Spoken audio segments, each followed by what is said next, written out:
है जहां बारूद की गंध सिर्फ मिडिल ईस्ट के रेगिस्तानों तक सीमित नहीं है, बल्कि अब इसकी तपिश प्रशांत महासागर की लहरों पर भी महसूस की जा रही है।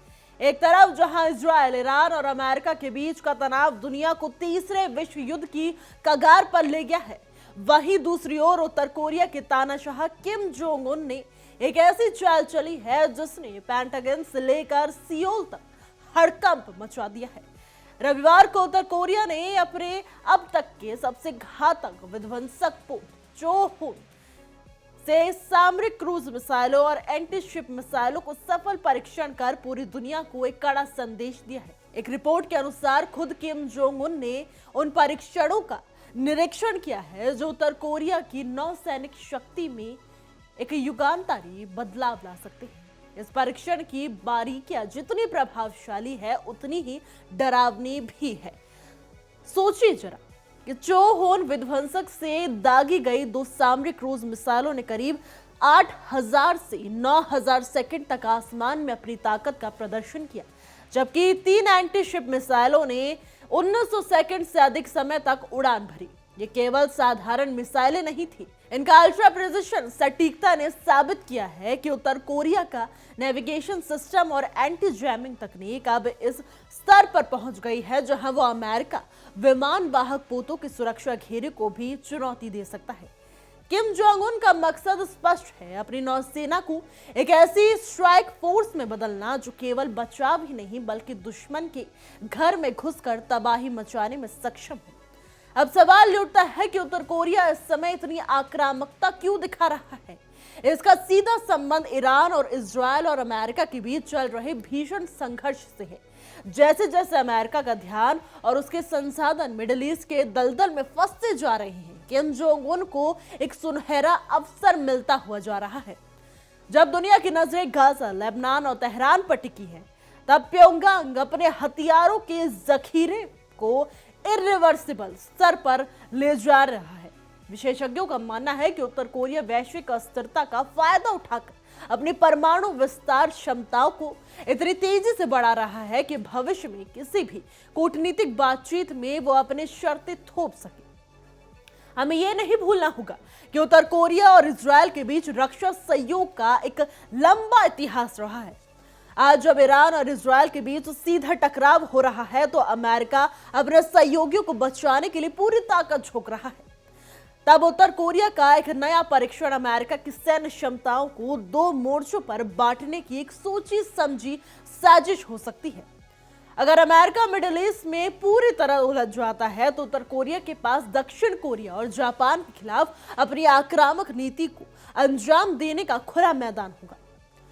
एक विश्वविद्यालय के प्रोफेसर लिम यूल चुल के अनुसार उत्तर कोरिया अब अलग थलग जहाजों के बजाय डिस्ट्रॉयर फ्लीट का गठन कर रहा है।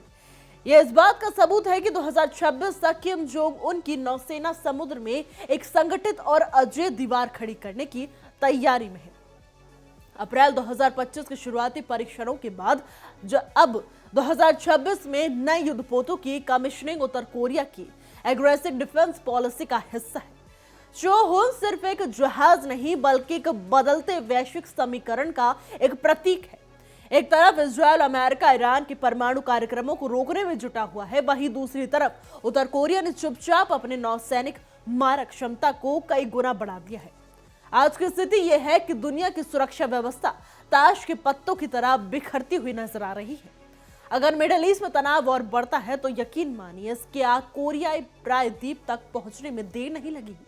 उत्तर कोरिया का यह कदम केवल एक अभ्यास नहीं बल्कि आने वाले महायुद्ध की एक खौफनाक तैयारी है। दुनिया का ध्यान इस वक्त गाजा की गोलियों, लेबनान के पहाड़ों और तेहरान के आसमान पर टिका है। हर कोई देख रहा है कि क्या ईरान और इजराइल का टकराव परमाणु युद्ध में तब्दील होगा, क्या अमेरिका इस युद्ध में सीधे कूदेगा। लेकिन जब दुनिया की नजरें पश्चिम की ओर थी तभी सुदूर पूर्व में सी ऑफ जापान की लहरों में एक ऐसी हलचल पैदा की जिसने वॉशिंगटन के पेंटागन में खतरे की घंटी बना दी है। ऐसे में चीन की भूमिका भी सामने आ रही है। इस मुद्दे पर देखिए हमारे सहयोगी विवेक शांडिल की एक खास पेशकश। ईरान के साथ लड़ाई अब उस दौर में दाखिल हो चुकी है जहां रूस की भी एंट्री हो गई है, चीन की भी एंट्री हो गई है और इस जंग को अगर अभी नहीं रोका गया तो ये वो महाजंग बनेगी जिसकी कल्पना शायद हम में से, आप में से किसी ने नहीं की होगी। क्योंकि होर्मुज में डोनाल्ड ट्रंप ने नेवल ब्लॉकेट कर दिया है। दूसरी तरफ अमेरिकी नेवी ने ओमान की खाड़ी में भी घेरेबंदी तेज कर दी है। लेकिन इससे ईरान को कोई फर्क नहीं पड़ रहा। डोनाल्ड ट्रंप की हालत आज की तारीख में यह है कि वो ना घर के रहे हैं और ना ही घाट के। उन्होंने ईरान के ऑयल पर से सैंक्शंस हटाया। ईरान अपना बिजनेस पड़ोसी सीमाओं से सेट कर लेगा।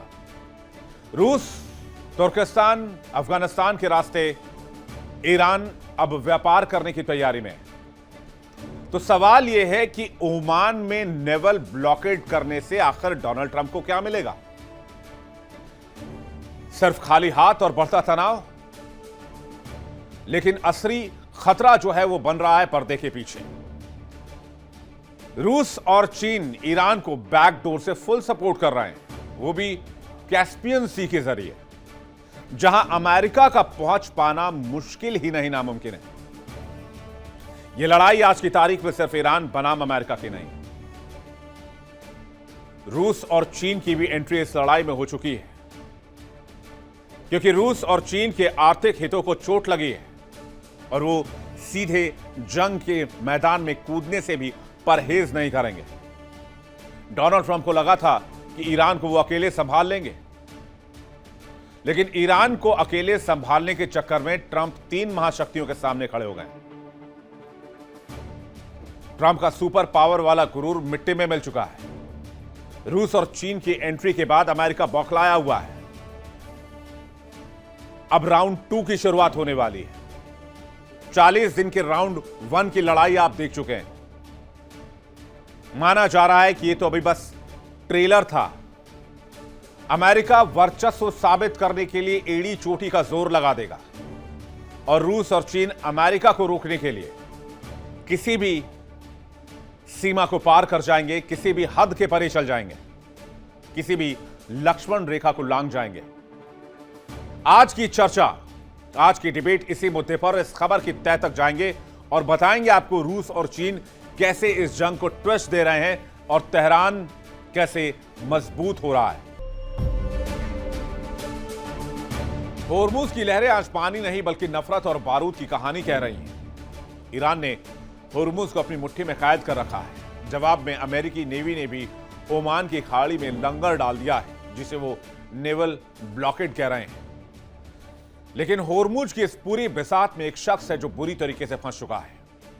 उनका नाम है डोनाल्ड ट्रंप। अमेरिकी राष्ट्रपति अब न घर के हैं न घाट के। डोनाल्ड ट्रंप को लगा था कि ईरान पर दबाव डालकर वो तेहरान का गुरूर मिट्टी में मिला देंगे, होर्मुज में नेवल ब्लॉकेड करके तेहरान को घुटनों पर ला देंगे। लेकिन ईरान ने साफ तौर पर कहा कि नेवल ब्लॉकेड से ईरान को कोई फर्क नहीं पड़ता, नुकसान तो दुनिया का होने वाला है और दुनिया अमेरिका से डील कर ले। और इस बीच एंट्री हो रही है रूस और चीन की, वो भी डायरेक्ट। अमेरिका के नेवल ब्लॉकेड को रूस और चीन दोनों ने अवैध कह दिया है। चीन ने यहां तक वार्न कर दिया है कि अगर ईरान और चीन के व्यापार और एनर्जी एक्सचेंज यानी कि तेल व्यापार के बीच अमेरिका आया तो फिर अमेरिका को इसका गंभीर खामियाजा भुगतना होगा। तस्वीर आपको दिखाते हैं, कुछ ड्रोन तस्वीर। कुछ वक्त पहले ही आईआरजीसी ने सोशल मीडिया पर इसे अपलोड किया है। इसमें होर्मुज में तैनात जहाजों को देखा जा सकता है। हालांकि तस्वीर थोड़ी सी धुंधली है, लेकिन यह होर्मुज का ड्रोन वीडियो बताया जा रहा है, जहां पर अमेरिकी शिप्स थोड़े से आपको नजर आएंगे। ये ड्रोन से कैप्चर किया गया है, इसलिए विजुअल्स बहुत क्लियर नहीं है। इसमें साफ देखा जा सकता है, अंदेशा लगाया जा सकता है कि होर्मुज का तनाव किस तरीके से चरम पर। ये जो छोटे छोटे ऑब्जेक्ट्स आप देख रहे हैं, ये अमेरिकी शिप्स हैं जिन्होंने होर्मुज को घेरा हुआ है। एक और वीडियो आपको दिखाते हैं। होर्मुज से कुछ ही दूरी पर ओमान की खाड़ी है, गल्फ ऑफ ओमान, जहां यूएस की तैनाती दिख रही है। यूएस के युद्धपोत नजर आ रहे हैं, यूएस नेवी मौजूद है। ये तस्वीर जो आप इस वक्त देख रहे हैं, ये ओमान की खाड़ी की तस्वीर आप देख रहे हैं, जहां पर परमाणु पनडुब्बी के साथ साथ बड़ी संख्या में अमेरिकी नेवी तैनात हैं और वो चाह रहे हैं कि यहां से कोई भी शिप उनके परमिशन के बगैर नहीं निकले।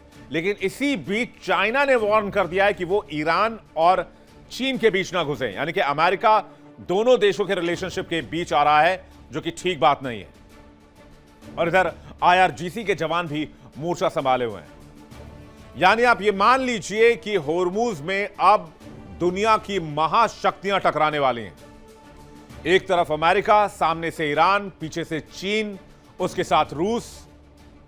क्योंकि होर्मुज बंद करने से नुकसान ईरान का नहीं है, नुकसान पूरी दुनिया का है। और ट्रंप जाने अनजाने में पूरी दुनिया से दुश्मनी मोल ले रहे हैं। एक और तस्वीर आपको दिखाते हैं, AI से जनरेट किया हुआ वीडियो। यह तस्वीर जो इस वक्त आप देख रहे हैं AI जनरेटेड, इसमें आप देखिए कि स्ट्रेट ऑफ होर्मुज से चाइनीज शिप निकल रही है, जिसको यहां पर अमेरिका ने ब्लॉक किया हुआ है।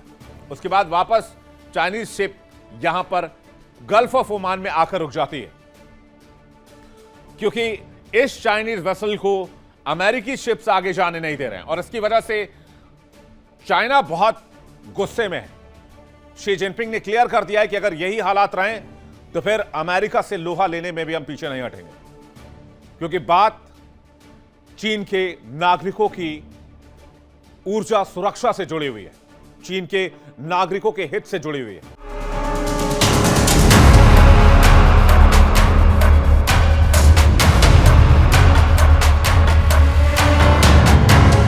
चलिए अब आगे बढ़ते हैं। दोस्तों, रविवार की सुबह जब सूरज की पहली किरणें उत्तर कोरिया के तट पर पड़ी, तब किम जोंग उन के सबसे शक्तिशाली और आधुनिक विध्वंसक पोत जो हो ने आग उगली। यह सिर्फ एक मिसाइल टेस्ट नहीं था, बल्कि यह घोषणा थी कि किम अब केवल जमीन से हमला करने की ताकत नहीं रखती, बल्कि समुद्र के रास्ते अमेरिका और उसके सहयोगियों की जल्द समाधि बनाने के लिए तैयार है। अब ऐसे में सवाल उठता है कि उत्तर कोरिया का यह नया समुद्री राक्षस और मिडिल ईस्ट में चल रही जंग आपस में जुड़े हुए हैं या फिर नहीं। आज की वैश्विक भू राजनीति एक ऐसे दौराहे पर है जहां संघर्ष के केंद्र बदल रहे हैं। मिडिल ईस्ट में ईरान, इजरायल और अमेरिका के बीच बढ़ता तनाव केवल एक क्षेत्रीय मुद्दा नहीं रह गया है, बल्कि इसने उत्तर कोरिया जैसे देशों के लिए एक रणनीतिक झरोका यानी कि स्ट्रेटेजिक विंडो खोल दी है। जब अमेरिका अपनी पूरी सैन्य शक्ति और कूटनीतिक ऊर्जा को इजरायल की रक्षा और ईरान को नियंत्रित करने में लगा रहा है, तब प्योंगयांग में किम जोंग उन डिस्ट्रैक्शन का भरपूर फायदा उठा रहे हैं। उत्तर कोरिया यह भली भांति जानता है कि वॉशिंगटन एक साथ 3 मोर्चों यूक्रेन, गाजा और कोरियाई प्रायद्वीप पर अपनी पूरी क्षमता नहीं झोंक सकता। रविवार को हुए चोहोन विध्वंसक का परीक्षण इसी सोची समझी रणनीति का हिस्सा है। ये केवल एक तकनीकी प्रदर्शन नहीं, बल्कि अमेरिका को ये याद दिलाने की कोशिश है कि अगर वो मिडिल ईस्ट के दलदल में गहराई तक उतरता है तो प्रशांत महासागर में उसे एक ऐसी चुनौती मिलेगी जिसे संभालना उसके बस से बाहर हो सकता है। उत्तर कोरिया ने पारंपरिक रूप से हमेशा अपनी थल सेना और लंबी दूरी की बैलिस्टिक मिसाइलों पर ध्यान केंद्रित किया है, लेकिन चोहोन का उदय एक बड़े रणनीतिक बदलाव की ओर इशारा करता है। आंकड़ों के अनुसार इस विध्वंसक से दागी गई सामरिक क्रूज मिसाइलों ने लगभग 130 मिनट से अधिक समय तक उड़ान भरी, जो उनकी अत्यधिक ईंधन दक्षता और उन्नत इंजन तकनीक को दर्शाता है। वहीं एंटी शिप मिसाइलों का 1900 सेकंड तक का सफल सफर ये बताता है कि उत्तर कोरिया अब समुद्र में अमेरिकी एयरक्राफ्ट कैरियर को निशाना बनाने की क्षमता विकसित कर चुका है। किम जोंग उन की मौजूदगी में हुआ यह परीक्षण न केवल नेविगेशन सिस्टम की सटीकता को प्रमाणित करता है, बल्कि यह भी दिखाता है कि उत्तर कोरिया इंजीनियरों ने एंटी जैमिंग तकनीक में महारत हासिल कर ली है। इसका सीधा मतलब यह है कि अब अमेरिका के अत्याधुनिक इलेक्ट्रॉनिक वॉरफेयर सिस्टम में इन मिसाइलों को उनके लक्ष्य से भटकने में विफल हो सकते हैं। ईरान और उत्तर कोरिया के बीच ये रक्षा संबंध दशकों पुराने और बेहद गहरे हैं। अक्सर ये कहा जाता है कि जो मिसाइल तकनीक प्योंगयांग में विकसित होती है वो कुछ ही समय बाद तेहरान के शस्त्रागार में दिखाई देती है। वर्तमान में इजरायल और ईरान के बीच चल रहे प्रॉक्सी वॉर और सीधा मिसाइल टकराव किम जोंग उन के लिए एक लाइव लैब की तरह काम कर रहा है। उत्तर कोरिया बहुत बारीकी से देख रहा है कि कैसे ईरान की मिसाइलें इजरायल के आयरन डोम और एरो डिफेंस सिस्टम को चुनौती दे रही है। अगर ईरान और अमेरिका के बीच युद्ध छिड़ता है तो उत्तर कोरिया अपनी परमाणु विस्तार क्षमताओं को यानी कि इरिवर्सिबल बनाने के लिए और भी आक्रामक परीक्षण करेगा। किम जोंग उन का मानना है कि मिडिल ईस्ट में अमेरिका की हार या वहां उसकी सैन्य व्यवस्था उत्तर कोरिया को एक परमाणु शक्ति संपन्न राष्ट्र के रूप में वैश्विक मान्यता दिलाने की राह आसान कर देगी, क्योंकि तब अमेरिका के पास उत्तर कोरिया पर दबाव बनाने के लिए ना तो संसाधन बचेंगे और ना ही राजनीतिक इच्छा शक्ति। अब देखना यह होगा कि आगे आने वाले समय में ये युद्ध किस दिशा में मुड़ता है। फिलहाल के लिए हमारी रिपोर्ट में बस इतना ही। देश और दुनिया की तमाम खबरों के लिए देखते रहिए इंडिया डेली का डिजिटल प्लेटफॉर्म और हमारी खास पेशकश विश्व युद्ध। देखिए इंडिया डेली 24/7 अब आपके स्मार्ट टीवी पर। इंडिया डेली मौजूद है सभी डिजिटल प्लेटफॉर्म पर लाइव और लगातार। इंडिया डेली 24/7 हर दिन राष्ट्र को समर्पित।